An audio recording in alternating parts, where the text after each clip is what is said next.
March 4th is Spread the Word to End the Word Day.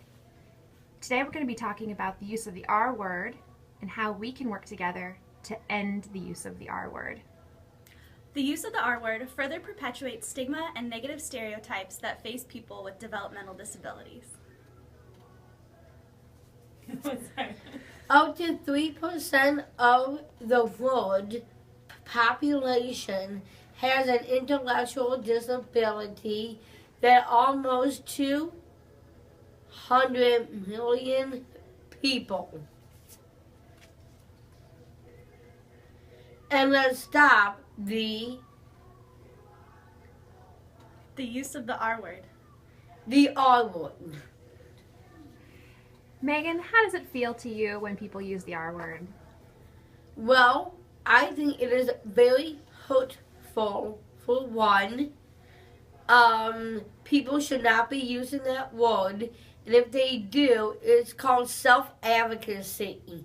If I hear it, I'll stand up and say something about it, what I think and what and how I feel.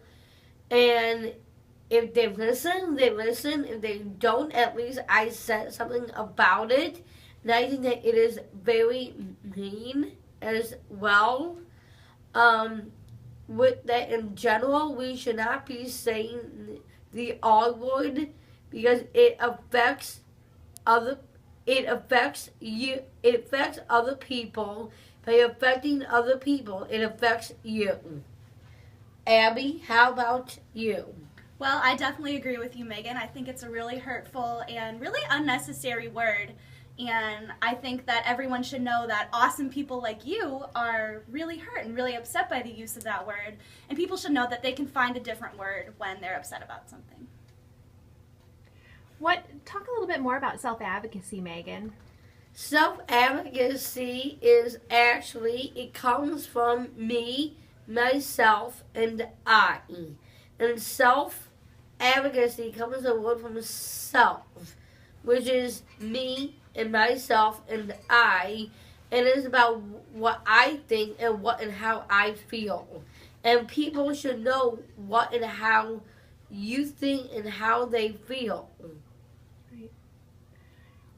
Abby, sometimes it's hard to stand up and say that someone's hurt your feelings or that you don't want them to use the R word. How would you handle a situation like that? I think it's really important to express to people in a really positive, in a way that's like positively reinforcing the issue and telling them that it hurts your feelings and it's not something that people should say, and giving them suggestions of a word that they can use instead and explaining to them why that's not an okay thing to say. You know what? I agree with you, because I do agree with you, and it comes from expression, but sometimes it is very hard to do, but at least you can try. Like the start of something new. It's important to educate people, right? Yes, exactly. And if you don't educate people, people don't know about it, and it will be the start of something new about educating them, actually. And they should be educated. So with that, if you don't try it, you should, which will be the start of something new. So let's get rid of that R word and see what we can do about it. Great. Thanks, ladies. So don't forget to pledge to stop the use of the R word.